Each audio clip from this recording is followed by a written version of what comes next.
Well, welcome to the DaveCast for Saturday, January 23rd, as we continue our study of the Sermon on the Mount with the sixth Beatitude, Blessed are the pure in heart, for they will see God.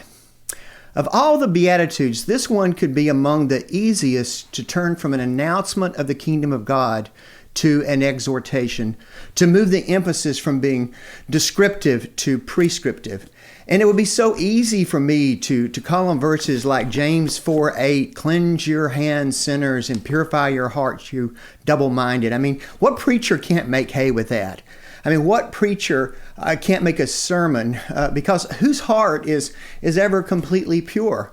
I could then, list a few things that you and I could do to start cleaning up our acts and purifying our hearts. Quit this, start that, do this, don't do that. I could put us together a to-do list and a to-don't list to help us all purify our hearts. I could easily turn this beatitude, this declaration of what God's kingdom was, and make it instead into an exhortation, because that's right in the wheelhouse of most of us preacher types. And here would be the bottom line. This would be the main point of that sermon. I could sum it up in two words. Try harder. Try harder. Now remember, the Jews to whom Jesus preached this beatitude would have been very familiar with Old Testament purity laws that are found back in Exodus, Leviticus, and Deuteronomy.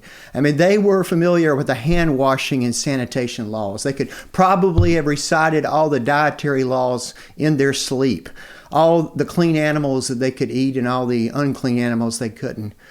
They knew the health laws too, laws that prescribed how to be declared clean if you ever get into something from having a baby to contracting leprosy. And they knew exactly, what to do if their house became unclean by some spot of mildew on the wall or something. They knew God had this thing about cleanliness and purity. I think of all the people on the hillside that day, that the Pharisees that would have been there in the crowd, they would have been the ones that would have really perked up at this beatitude. When Jesus said, blessed are the pure in heart, they would have thought, hey, that's us. That's me. I work hard on my purity. And what's more, I harp on others to work on their purity too. I keep the law. I'm the pure in heart.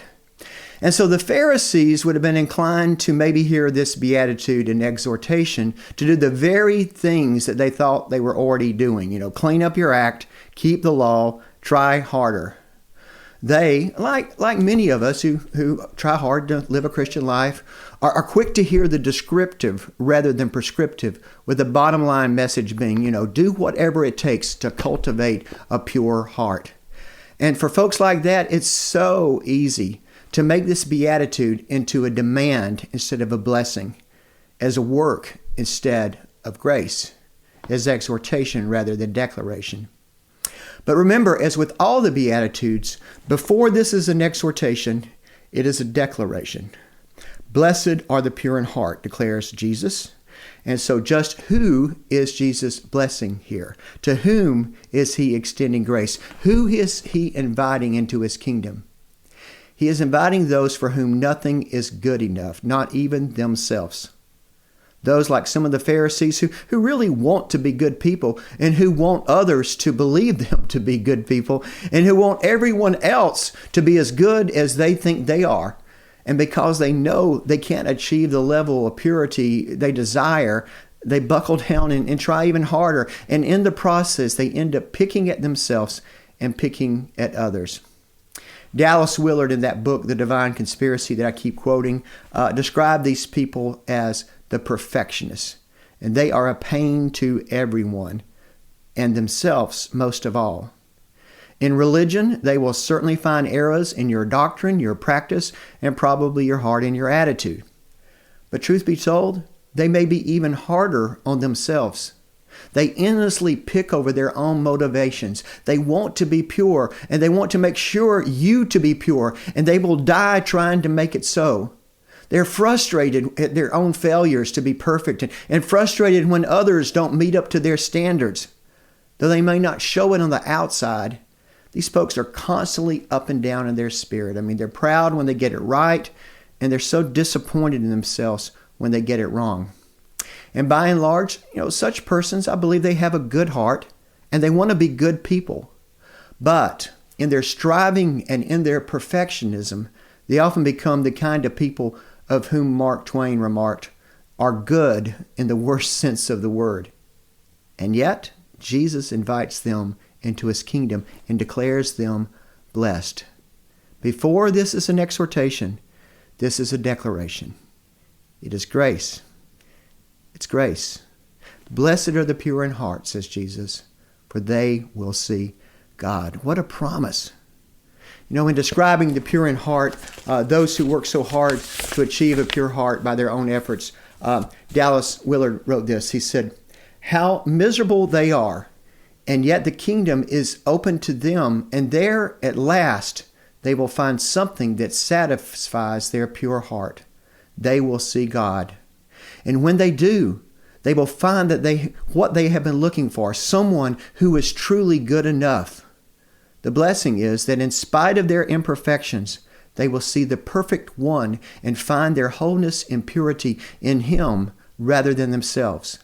They will look upon the one who took their sins and imperfections on himself. They will cast eyes upon the one who bore their sins on the cross. And then every just falling short, every couldn't quite measure up, every harsh judgment they cast on others who didn't measure up, every jealousy over those they think are better, every sin, every mixed motives, all the works done with wrong motives, works done to achieve righteousness, works done to demonstrate purity, works done to gain them praise, works that kept them an arm's length from the grace they truly needed. All of these things they will discover. The pure in heart will see God. They will see Jesus face to face. They will see with their own eyes the only one who measured up and the one whose grace welcomes them into the kingdom and fully purifies their heart of every impurity that weighs them down. And for us, we get a taste of that in life when we cease our self-salvation projects and instead throw ourselves on the mercy of Jesus. When we see ourselves as we truly are, broken sinners, helpless to save ourselves. And when we see Jesus as he truly is, the only one who can save us, who wants to save us, and who will save us by his mercy and grace. And when we do, our good works become an offering instead of a payment. Our obedience becomes a joy instead of a chore. Our failures become a learning tool rather than a means of self-recrimination. And all our striving for purity of heart becomes a peace and rest in the purity of Jesus' heart, because there's no more hoops to be jumped through to earn Jesus' love. No more legal red tape to untangle to merit Jesus' grace. And the more Jesus claims of our heart, the more we will see God in the world around us and in the people with whom we rub shoulders every day. When Jesus pours his purity into our hearts, we get glimpses of God in this life. Blessed are the pure in heart, for they will see God. All right, well, that just about does it for today. I hope you're going to join us tomorrow for our online worship service. It's at 11 o'clock right here on YouTube or Facebook or by the phone service if that's your preference. I'm going to be preaching on Jonah tomorrow, so that will be interesting, I hope. I'm going to try to make it interesting. And then next week, we will finish up the Beatitudes during the DaveCast, and then we'll be moving into some other important teaching of the Sermon on the Mount. Until that time, you keep bringing the hope, and I will see you then. God bless you.